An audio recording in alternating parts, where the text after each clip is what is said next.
Bumisita si Vice President Sara Duterte sa mga biktima ng bagyong Bachang sa Iligan City. Magandang araw po sa inyong lahat. This is Councilor Danny Dayang Hirang. God bless Philippines. Ang ganda ng Pilipinas. Mahalin po natin ito. Ang pag-uusapan po natin ito, ang pag-ikot ng ating Vice President sa iba-ibang lugar. You know, to go around under the heat of the sun, itong napakainit ng panahon, napakahirap po. But yung ating Vice Presidente ay pinupuntahan yung malalayong lugar na hindi naman napupuntahan ng mga national officials. Number one, Tawi-Tawi, napakalayo na yan. That's almost in the boundary of Malaysia.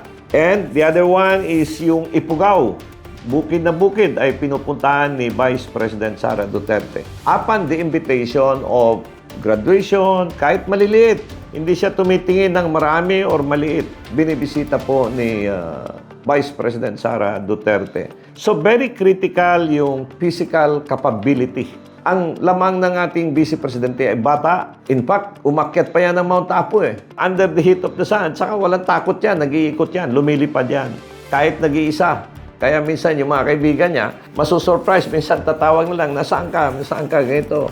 In fact, minsan I just received, Sir Dan, I'm in this area, malalayo na area, nasa Cebu or what. Kailangan natin ng ganong leader, passionate.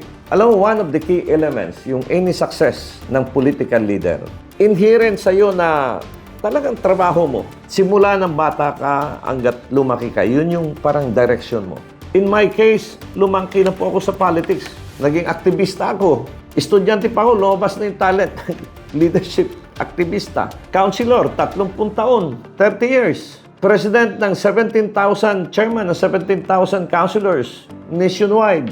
Nasa parallel campaign manager tayo ng President Duterte sa buong bansa. Meaning, hindi ko naman pinagdadasal na ito yung ganito. But I'm happy of doing it. Parang parang teacher. My mother is a teacher. Every day, hanggang nag-retire after how many years? 30 years. Naging principal. She started as ordinary teacher. Ang diferensya lang sa politician, you have to renew it every 3 years kasi magkakaroon ng eleksyon Kung hindi maganda yung performance mo, talo ka. Kung magaling yung performance mo, tuloy-tuloy yan. Yun ay bilib ko ani tawhan na gyud. Dani Dayang Hirang pagpakya na to ni. Inga naman, bisag unsaon taas sa komposisyon pero wa mo ko nahibaws tanan. Bisag pag-ipad ako ko sa kong amahan, unya pasalamat ko nga si Dani Dayang Hirang nakatambang pod nako nga naglingkod ko diyan nakatabang pod nako. So, in the case of the Dutertes, very passionate ito and very determined. Nasa kanila ng pagkatao, nandyan na yan Sometimes, yung mga tao nagsasabi, she does not deserve the attack. Yung pagsisera, araw-araw, titirahin ka, yung pamilya mo, nalagay pa sa prisuan sa ibang bansa, sa daming ginawa. But in spite of that, tuloy pa rin silang magkakapatid. Si Mayor Basti is doing well in the city. Si Vice President Sara, you can just imagine yung atake sa kanya. Tumulong naman siya. Alos araw-araw na, Sara.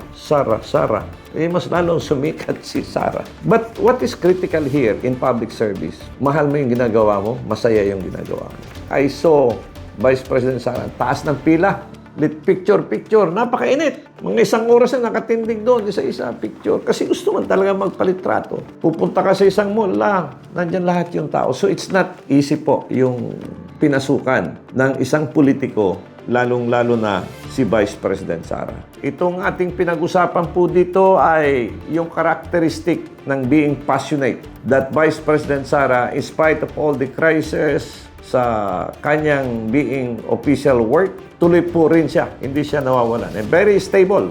Pasensya po ang kailangan dito at saka hard work. Hanggat sa muli, this is Councilor Danny Dayang Hirang. God bless Philippines. Maraming salamat po at sana po ay nasa mabuti kayong kalagayan. Till next time, bye-bye for now.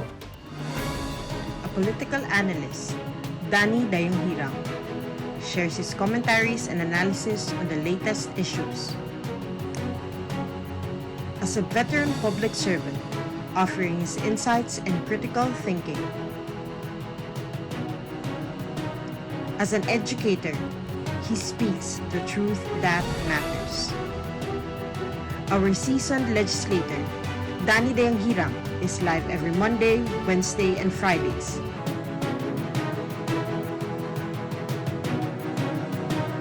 Follow us on our social media platforms for more details.